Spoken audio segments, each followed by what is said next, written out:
We now turn to our featured story of the episode, our guest, Noam Chomsky. And for a biography of Noam Chomsky, we looked on Professor Chomsky's homepage at chomsky.info. Here's what we found. Noam Chomsky was born in Philadelphia on December 7th, 1928. He entered the University of Pennsylvania in 1945, where he came into contact with Zelig Harris, a prominent linguist and the founder of the first linguistics department in the United States at UPenn. In 1947, Chomsky decided to major in linguistics, and in 1949, he began his graduate studies in that field. During the years 1951 to 55, Chomsky was a junior fellow of the Harvard University Society of Fellows, where he completed his Ph.D. dissertation. Chomsky received a faculty position at MIT in 1955, and he has been teaching there ever since. He was an early and outspoken critic of the Vietnam War. Today, he is well known for multiple activities. On the one hand, he is known by many in the political field for writing book after book, painstakingly detailing American and other atrocities overseas. From Vietnam to East Timor to Panama to Iraq, he has been a mainstay on the American political scene. He is beloved by many on the left for his prolific success waking Americans up to the negative externalities of empire building. And for the same reason, he is hated on the right with a passion which is usually reserved for minorities, flip-floppers, and people making less than $200,000 a year. In addition to this vast and impressive work as a foreign policy expert and progressive activist, Noam Chomsky is known for still something more, perhaps something that will outlive even his most memorable achievements in those fields. His ideas in the study of linguistics. His theories in this field have literally revolutionized the study and have greatly influenced several other fields as well, ranging from psychology to computer science. And here, to discuss these linguistic accomplishments, hopefully his new book, his thoughts on linguistics, and more. Stay with us. It's Don't Listen to This Show. I'm now speaking with MIT linguistics professor and U.S. foreign policy expert Noam Chomsky. Professor Chomsky, thank you very much for being with us today. Very pleased to be with you. I'd like to begin with your new book, Failed States, The Abuse of Power and the Assault on Democracy. In it, you claim that the American system is, quote, coming to have some of the features of failed states. What is a failed state, and what features of it is the American system coming to have? Well, one feature of a failed state is that it is either unwilling or unable to protect its citizens from violence. Another feature is that it's what's sometimes called an outlaw state, regards itself as not constrained by international law or and international norms. Another feature is that while it may have formal democratic institutions, they don't function properly. I mean, specifically, the attitudes of the general population are remote from public policy, often sharp conflict with it. Those are the kinds of systems we call failed states. Usually we apply the term to weak states, but it's also applied to strong states, like, say, Nazi Germany or Saddam Hussein's Iraq, which is not a weak state. Unfortunately, we're coming to have those properties, strikingly, in the last few years. When you talk about the perceptions of the public versus the actions of the government, can you be specific in what you mean there? Yeah, well, let's take the top issue for the public, international issue, is Iraq. The attitude of the public is very clear. We ought to begin withdrawal from Iraq and have a timetable and get the troops out. The government's reaction to that was to increase the troops, surge. Okay? Sharp difference. Couldn't be sharper. Incidentally, the Iraqis overwhelmingly want the U.S. to leave either immediately or on a firm timetable, but we just disregard them. That's another property of a failed state. You carry out aggression. You don't care what the people think about it.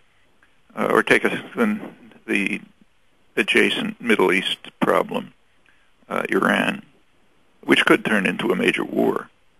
That's very serious. Either maybe even an accidental war with the naval deployments and the provocations and so on. Well, the American people have opinions on that too. about three-quarters of them want to withdraw threats against Iran and move towards negotiations and a diplomatic settlement. And in fact, if the United States and Iran were functioning democratic societies, meaning societies in which public opinion has a significant influence on policy, then the crisis would probably be resolved. And the reason is, as we again know from very careful U.S. polls, is that Americans and Iranians have a consensus about how to solve this problem. Very close consensus. They agree very closely. So they both, with very large majorities in both countries. We're not talking about 80% level. Believe that Iran should have the right to produce nuclear energy in accord with the Non-Proliferation Treaty, but should not produce nuclear weapons. Huge agreement on both sides. It goes beyond that. Both sides agree that the Middle East, the entire Middle East, should be turned into a nuclear-free zone. That means Iran, no nuclear weapons; Israel, no nuclear weapons; U.S. forces there, no nuclear weapons. Same huge majorities think nuclear weapons ought to be eliminated entirely. Well, if public opinion had any influence on policy in the two countries, this problem would have a resolution. In terms of this public perception and the public opinion on these issues, do you have confidence that a Democratic president might be able to make a difference on this? No confidence, because the differences between the Republicans and the Democrats, while they're not non-existent, are slight. And in fact, both political parties are well to the right of the general population on a host of major issues, including these. So, do you have any ideas for the solution? I mean, one of the problems with the progressive movement in the last few years, according to some, is that the progressive youth in this country has felt disillusioned with the Democratic Party. They've been looking to other candidates, other parties like Ralph Nader, the Green Party, independent candidates, and some in the progressive community and leadership, they say it's bad, it helped elect Bush, and we're not going to achieve positive social change without uniting behind the Democrats and at least putting them in power until we can find something better, while others say, no, the Democratic Party is just part of the problem, like you were just describing. What is the solution? What should we be focusing on? Well, many times you can't get a solution if you ask the wrong question. I mean, in this case, say for the specific case of the election, say November 2004, my view was that it was important to keep Bush out, which meant that if you're in a swing state, you'd have to vote for Kerry, because anything else is a vote for Bush. In a non-swing, safe state, you do what you like, help party building or something. But I don't think that's the right question. The point is that the elections have almost ceased to have meaning in the United States, and therefore the question of which political party you choose is of secondary significance. We have to make changes here significant enough so that elections actually mean something. Now take the last election, 2004.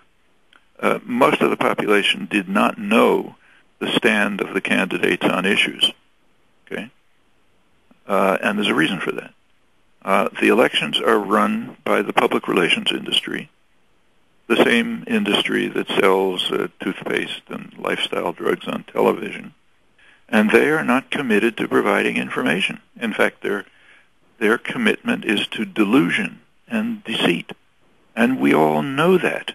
We may not, face the fact, but we certainly know it. I mean, anybody who's looked at a television ad knows that its purpose is not to provide you with information about the product. And if we had a market system, that's what would happen. General Motors would put up a small notice saying, these are the characteristics of the cars we're selling next year. That's what happens in a market system. But we don't.